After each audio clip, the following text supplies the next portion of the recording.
I reinvented the Polly Pocket using 3D printing. This is HyBee 3D. Buzz buzz.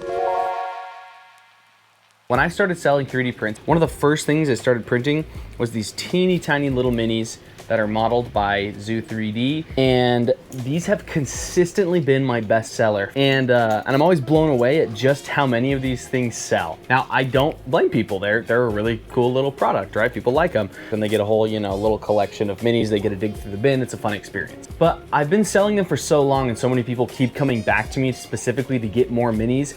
I'm like, what can I do to enhance that experience for the people that are buying these from me? And that got me thinking, what if I made a special accessory? Not just a case or a cute box to put them in, which I've actually designed before for Easter eggs, but to create an experience. Some way to make these little guys something more than just good company on your desk. And one day I heard my sister talking to my niece and telling her about Polly Pockets. And I remember the cute little worlds that you could open up, and they had, and they had the Mighty Max too for the boys, right? It was cool and tough. And I started to wonder, how could I take this already brilliant idea and change it a little bit to make something unique? So I started by making a checklist of things that I thought would make something like that unique.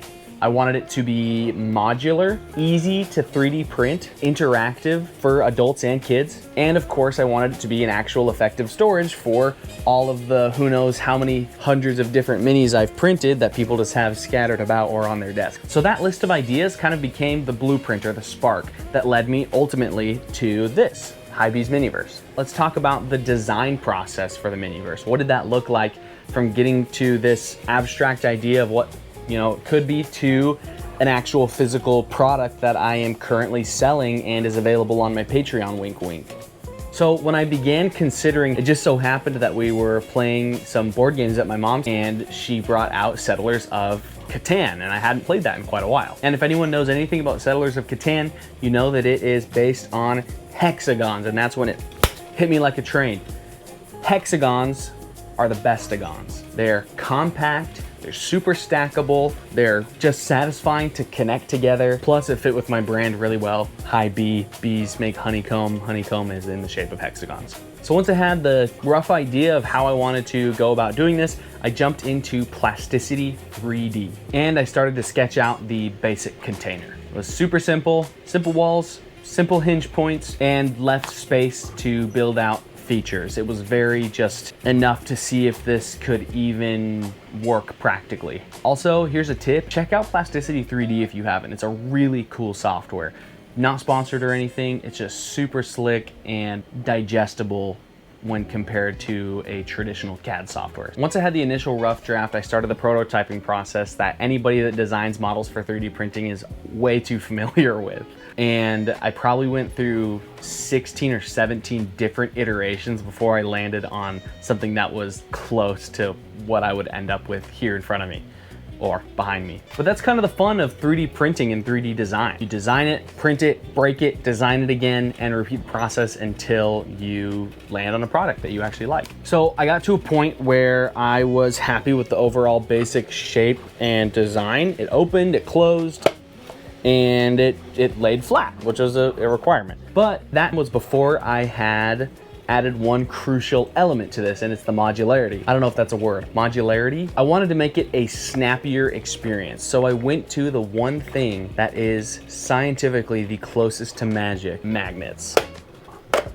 I added little pockets into the edges of the design that I could pause mid-print, insert magnets, and then continue the print to where they're completely enclosed. Finally, once the first few magnetic pods were printed, is when it started to really hit me that I think I really had something here. This wasn't just another toy with chewy clothes. It had the potential to be a full modular mini diorama system that's printable, portable, magnetic, and just really fun. So now that I had the base model, I wanted the first theme to be inspired by my hometown in coastal Texas, which is where the Sandy Beach pod came from. So I wasn't sure exactly how to go about this, and so I just kind of dove in. But before I did that, I actually used Plasticity 3D to make some almost 3D cookie cutter tools, Boolean tools, and I used those and imported them into Nomad Sculpt so that I could basically fill it out with whatever I wanted, and then it would automatically just fit into the Miniverse itself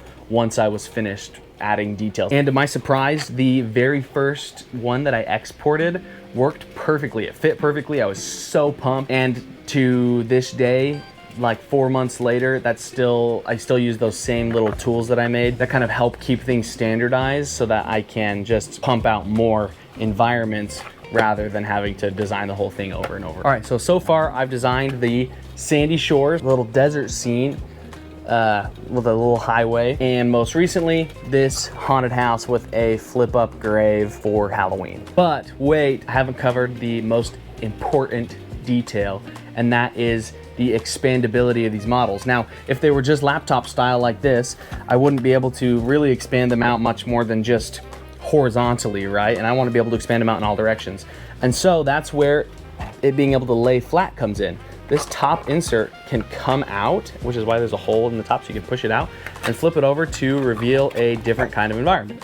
So for the beach pod is this little river. For the desert, hey, pop it out, flip it over, it's an extended highway. And for the haunted house, a spooky swamp with stepping stones. And so these can connect together like that, either in the vertical or horizontal orientation to expand your little world, right? And they connect together all satisfyingly magnetic, and I thought that was pretty cool. You've listened to me yap about this project for a few minutes now. Now I want to talk about the future of the project. I'm already working on the next environments, the next iterations of these. I'm gonna do a farm, I'm gonna do like some sort of snowy something for Christmas. And the best part is that you don't have to wait to print these out for yourself and start selling them at your market events, or just print them out for yourself. All of these can be downloaded right now on the HyBee 3D Patreon, which is $7.50 per month. And if you just want to try one for free, the haunted house one is going to be up on MakerWorld as of the upload time of this video,